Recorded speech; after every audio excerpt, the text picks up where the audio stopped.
Hello there, boxing fans around the world. Thank you for joining me once again here on Talk and Fight for another episode of Boxing News Headlines, the place where I go around the world scouring those headlines, giving me the stories from around the boxing world, from various circles, various places. And today we're going to start off with a story emanating out of Las Vegas, where we're going to see William Zepeda and Maxie Hughes go toe-to-toe. Undefeated knockout machine. William Zepeda, 29-0, 25 knockouts. And his opponent, former IBO belt holder Maxie Hughes, 26-6-2, hosted a press conference in Las Vegas prior to their collision, expected to be broadcast around the world on DAZN. Said Zepeda at this presser, "I know Maxie Hughes is a great opponent, and that's why we're fighting him. And I'm just thankful with my teammates, my team, my father, all my people from where I trained every single day for this fight. I want to thank Golden Boy. I want to thank Eric and thank everybody for being here. I'm ready for everyone in the lightweight division." Okay. Maxie was a little more subtle, I suppose. "So very happy to be here. I'm here because of merit. The IBF have ordered me and William to fight. So, both of us are here on merit, because we're the best next people in mind going forward. William, we've watched him and we know what he's about. And we've shown him that respect in our preparation. My team down here have put the working day in, day out. And on Saturday night, we'll get that win and be a step closer to a world title." He continues, "I fought and defeated a similar guy to Zepeda in Giovanni Stefan, a southpaw Mexican, came forward, big puncher, but I'm well prepared mentally, physically for what Zepeda is going to bring." What's interesting for here on Talk and Fight is the undercard, in particular the fight between Floyd Schofield and Asterio Suaro in the lightweight division. Also, Schofield's record is 16-0. Mike Gore over Knuckle Up on Talk and Fight has talked about him often. And we're looking forward to seeing Schofield fight again. Schofield turned pro in 2020, the year we went on the air, I believe, 3 years ago. Yep. The 21-year-old beat Pedro Vicente Charbay for the NABF Junior Super Featherweight title. He won 4 fights in 2023, his last contest being a technical knockout win over Ricardo Lopez Torres back in December. So he's primed, he's ready to go. He's one of the best up-and-coming lightweights, and let's see how he does against Suaro. Let's move along to the undercard of the Keith Thurman Tim Siu card. Let's see. Taking place, we see Rolando, Romero, and Isaac Pitbull Cruz exchanging words. Said Romero, "If you want to come at me and get cracked, and that's good. Like I said, he can do that shit with all them little dudes with no power or all that other stuff with broken-handed opponents and all that. I'm a big boy, and I'm the hardest puncher you've ever been with or he's ever going to be with in the ring, because I'm the hardest hitter at my weight class." To which Cruz replied, "I don't care. I just do my own thing, and he's never fought against someone who's as aggressive as I am neither." Said Romero, "I find those in Las Vegas all the time. He's not that unique. He's just a come-forward dude that doesn't stop throwing punches. This has honestly probably been the easiest sparring I've ever tried in my life. So what I really want to know is how you're going to find sparring for me, because you can't replicate me. You can't replicate him. You can't replicate me." Whatever. To which Pitbull replied, "It's not a hard thing at all to find people like him to spar with. What? Cowards don't really like to fight? I can't find that anywhere." To which Romero replied, "I'm being called a coward? I don't think I've heard anyone say that to me before. But like I said, we'll see who the real coward is on March 30th. Like I said, all I got to do is crack him once or twice, and then he's not going to come forward no more." Fair enough. Short, sweet, and simple, so to speak. Okay. Joe Koizumi out of Japan is reporting on an interesting tournament held between 4 Japanese fighters and 4 fighters from Korea, co-promoted by Hideyuki Ohashi, who is the manager of Naoya Inoue. And anyway, he's strongly supporting the restoration of the Korean and Japanese. I guess it was a bit of a, what do they call it? When two guys are, Oh gosh, words escape me right now. Um, where they hate each other and they go at it. Anyway, Korea versus Japan historically has been a hotbed, and right now it looks like Japanese fighters and Korean fighters are getting in the ring together. And they had a tournament the other day, as I said. So let's have a quick look here what Joe has to say. Unbeaten Japanese JBC number 6 super welter Yosumi Soda 601 finally caught up with the gamely galloping Korean Yong In Jo and halted him with the referee's intervention at 2 minutes 16 seconds of the eighth and final round. Joe made a good start and dominated the first two sessions, but Soda took back the initiative until he finally battered him nearly at will prior to the ref's stoppage. The much taller Japanese southpaw Shunpai Kaneshiro 2-0, formerly an amateur boxer with 41 contests, kept whipping Korean Jin Young Kim all the way en route to a shutout decision over 6 rounds. Japanese welterweight Tagai Kauto scored a quick knockout with a beautiful shot to the temple of Korean Dong Young Kang at 133 of the first round in a scheduled 6-rounder. Only one Korean victor was heavyweight Jung Soo Kim, who exploded a vicious right hook against Japan's Yamato Fujinaka and finished him for the count at 2 minutes 47 seconds of the second round in a scheduled 6-rounder. Both were beer-barreled warriors, says Joe, swinging roundhouse shots at each other. Though Japan was victorious over Korea by 3-1 this particular night, Korean visitors fought very gamely, and the audience at the hall highly praised their fighting spirits. So some good stuff out of Japan once again. Now let's talk in general about boxing fans, shall we? It's a great little story that I found on boxingnews24.com written by Eric Coronado Jr.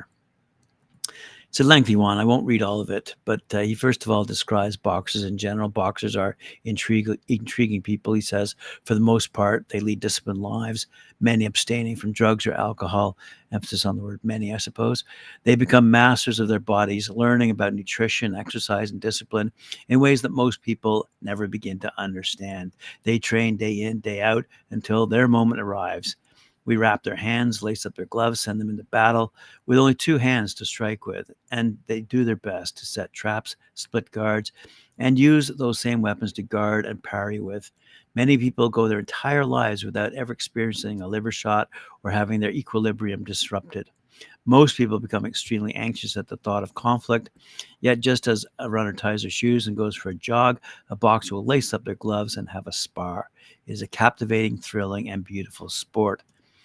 Boxing fans, on the other hand, are some of the most downright rotten and scummy individuals on the planet. Fanboys in particular, who spend their days discrediting fighters because they believe that this will somehow be a boon to their idols, attempt to run any fair and even-handed conversation about a fight into the ground. So, here are the three worst kind of boxing fans. Number one, the race pushers. This is probably the most prominent conversation jacker on forums today. This person will turn any conversation about boxing into a conversation about race. They refuse to support or give credit to any fighter who isn't the same race, color, or ethnicity as them. And believe me, these haters come from every background imaginable. Boxing is a tremendously international and inclusive sport. Additionally, because of the nature of the sport in which competitors must fight at around the same size, it is clear to see that no particular race has any advantage because that's not how the human species works. Fighters all bleed the same, and most fighters do not care about what the color of the person across from them is. They just get in there and do their job. Fans ruin engaging dialogue by centering conversations on non-factors like the race of the fighters, the promoters, or the commentators. People who choose to focus on race rather than accomplishments typically have a shallow understanding of the sport in general, but they are great at dragging others into their muck and creating a situation where it is uncomfortable to voice any opinions on particular fighters. Secondly, he says, the boys who cry wolf. Boxing scoring is subjective. It always has been. While robberies exist in boxing, we do ourselves a disservice by calling every decision that doesn't go our way a robbery. Many times, the simple fact of the matter is that boxing fans are too sensitive to take a loss, even when there's a fighter they're supporting makes no excuses. I've written at length about the plethora of excuses that Spence fans made over the one-sided beating that he received from Crawford, even as Spence himself refused to make any. Naoya Inoue has been accused of using steroids with absolutely no substantive report other than the fact he's running through everyone in and around his weight class. One would think that in boxing of all sports, one would grow to accept that many times in a sport with two participants, the guy you're backing has to lose. Calling every instance of this occurring a robbery only muddies the waters and diminishes the effect of the actual robberies and shady happenings, such as Romero versus Barrasso, when they occur. In short, save it for when it matters rather than trying to make it matter to save face. Finally, the experts. This covers the person who's never set foot in a boxing ring but is absolutely convinced that the body shot wasn't that bad. They're positive that the shot directed on the chin wasn't hard enough to put someone down. This person will claim that every fighter who loses was exposed, that this fighter is afraid of that fighter. Listen, most of these fighters that we see on TV have been boxing since they were in their single digits. Fear of contact isn't something that really registers in the same way that it might with you or me. When it comes to fear of losing, most of the time, their promoters handle that responsibility. High-level fighters must be masters of their emotions, and this includes fear. Being an armchair expert often goes hand in hand with being a conspiracy theorist who claims that something looked off or someone got paid. Most of the time, this is outright baloney meant to cover their tracks when they back the wrong fighter. Rather than acknowledge that anything can happen in a boxing ring, they choose to promote propaganda so that their expertise isn't undermined. Again, these are also the guys who will shout from the mountaintops that anytime a fighter loses, they've been exposed. Anyway, the writer goes on. It's a very lengthy article. I encourage you to have a read. I put a link on the YouTube description. It's titled The Three Worst Kinds of Boxing Fans. As I said, written by Eric Coronado Jr. Good little article. I encourage you to give it a read. Let's move along to Tyson Fury and the WBC. Looks like Tyson Fury, who defends his WBC belt in undisputed world heavyweight title fight against IBF, WBA, and WBO unified champ Alexander Usyk over in Saudi Arabia, May 18th. It looks like Cuba's Frank Sanchez, who is set to face Ajit Caballal in a fight to decide a future challenger. It looks like Fury might be ordered to fight Frank Sanchez. Frank Sanchez will take the quickest route to a heavyweight world title fight against Tyson Fury if he overcomes Ajit Caballal in a WBC eliminator. The Cuban can edge closer to a shot at Fury, the WBC heavyweight champ, after an impressive seventh-round knockout of Junior Fa in Saudi Arabia on the Anthony Joshua versus Otto Wallen undercard in December. On the same bill, Caballal inflicted a short stoppage on Arslanbek Makhmudov in the fourth round, and now the two unbeaten contenders have been ordered to fight for the opportunity to challenge Fury. For our part, we were 100% trying to make the fight versus Caballal, Sanchez co-manager Mark Barrio told Sky Sports. Both fighters had fantastic performances in Saudi Arabia, so it's a natural fight to make with the added bonus of the eliminator being called by the WBC. I know PBC, Premier Boxing Champions, would stage the fight in the U.S., but wherever it ultimately lands, it'll be a good one. This is likely the quickest route to a world title for both fighters. Caballal looked magnificent against Makhmudov, but Frank wants to be world champion, so he's willing to face a tough challenge in Caballal first. Anthony Joshua has reiterated his desire to fight Fury after demolishing Francis Ngannou inside 2 rounds in Saudi Arabia last Friday. Fury firstly must come through an undisputed world title fight against Usyk, as I said, on May 18th, Saudi Arabia. But WBC President Mauricio Suleiman has welcomed a future Fury versus Joshua fight. The WBC was presented a sanction request, which was to fight the undisputed. The WBC accepted that sanctioning, and we accepted the rematch they have requested, Suleiman told Sky Sports. But if it is not anything to do with contractual promotion, we would absolutely accept the winner to fight Joshua. The WBC has been very much attentive to this matter, so we have completely freed the ground for an undisputed for a rematch and for another fight of that level. The WBC position right now is very open to support the undisputed champion taking on the fights that the fans want to see.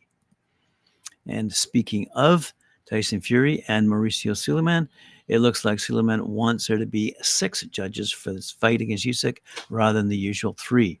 And he's even launched an emergency petition to get the radical proposal passed through. That includes Suleiman contacting rival organizations, the IBF, WBA, and WBO, as well as other parties involved in the fight to get them on board. Various big fights have been marred in controversy regarding judges' scorecards, such as Fury's win over Francis Ngannou and Josh Taylor's controversial victory over Jack Catterall. By the way, a sidebar here. Did you hear that Josh Taylor has been injured again? And so his upcoming fight against Catterall has been delayed once more. Did I speak about William Zepeda? William Zepeda is confident of his victory over Maxie Hughes. In their 12-round headliner this Saturday, Zepeda versus Hughes will be shown on DAZN at the Chelsea at the Cosmopolitan of Las Vegas. Zepeda can't help but look past the 34-year-old Hughes toward a title shot against WBC lightweight champ Shakur Stevenson or WBA regular champion Gervonta Davis. Caroline Dubois. Let's talk about some women's boxing for a sec. Caroline Dubois is waiting for the outcome of a potential third fight between Katie Taylor and Chantel Cameron before she can determine her next move. Her promoter, Ben Shalom of Boxer, that's BOXXER, expects her fight for a version of the lightweight world title. Taylor remains the undisputed champion and has even identified her likely opponent. But while Taylor's next move remains unclear, so too does Dubois. The 23-year-old from London, according to Shalom, will fight in June, potentially on the card of the sought-after fight between Joshua Buatsi and Anthony Yarde. The Taylor-Cameron trilogy, the third fight, seems inevitable until early in March when Cameron casts doubt on her rival's intentions, in turn keeping the possibility open of Taylor returning to lightweight for her next fight after successive dates at super lightweight with Cameron. Shalom also insists that regardless of his position as a promising Dubois promoter, he also wants to see Taylor and Cameron again fight. Now we'll see what happens there. Looks like we've got another fight to report. Rian Dixon takes on Karen Karabajal, for the WBO World Lightweight title. That'll be happening on April 13th. Speaking of upcoming fights, looks like Emmanuel Navarrete, 38-1-1, will take on Dennis Berinchuk, 18-0, in San Diego, May 18th, in the United States.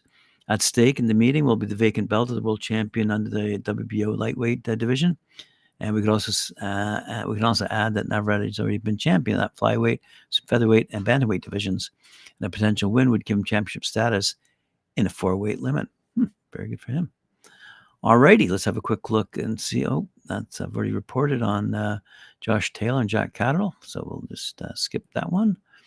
But I want to conclude with a rather peculiar story. How about this? Ryan Garcia. What is up with this guy? Okay. The Golden Boy star, who has not stopped posting on social media manically in at least a couple of weeks, caused controversy once again. Fears over his mental state intensified for a third time as he embarked on pounding the streets and asking passersby if they supported pedophiles. If they didn't answer the question quickly, Garcia would say they supported the practice. It was shocking to watch. And the fact Golden Boy boss Oscar De La Hoya chooses to ignore the behavior is even worse. Broadcasters DAZN continue to post only good footage of Garcia, and they too do not address the comments made in the posts. This is according to worldboxingnews.net if you want more info. Fans are highly concerned about the well-being of Garcia, who has been unhinged for some time now. Garcia's behavior has been off the chain since his press tour with Haney that took place, one presser in New York and one in Los Angeles. And Haney initially stated Garcia was acting to drum up support for the fight, but in later exchanges, Haney changed his mind and agreed with most of those witnessing the meltdown. So World Boxing News has called for the fight to be canceled for the last fortnight after Garcia released a video of himself in between those press conferences, smoking and drinking. Former world champion Shea Smith agrees that something must be done. He asked, at what point do people start taking Garcia seriously and realize something is wrong with his mental health? Since the first red flags, Garcia has promised to leave social media until after the fight on more than one occasion. Late on Thursday, it happened again, though. Whether that lasts is highly doubtful, as Garcia hasn't been able to wean himself off any platform whatsoever. Throw in your comments. Let me know what you think. Is Ryan Garcia going to continue this rather mad streak he's on or not? Anyway, thanks for joining me here on Talkin' Fight. Appreciate it. Remember to like, share, subscribe, hit that notification bell. And we'll see you again at 11 a.m. Eastern Time, as I'll give you another show featuring headlines from around the world. Thanks.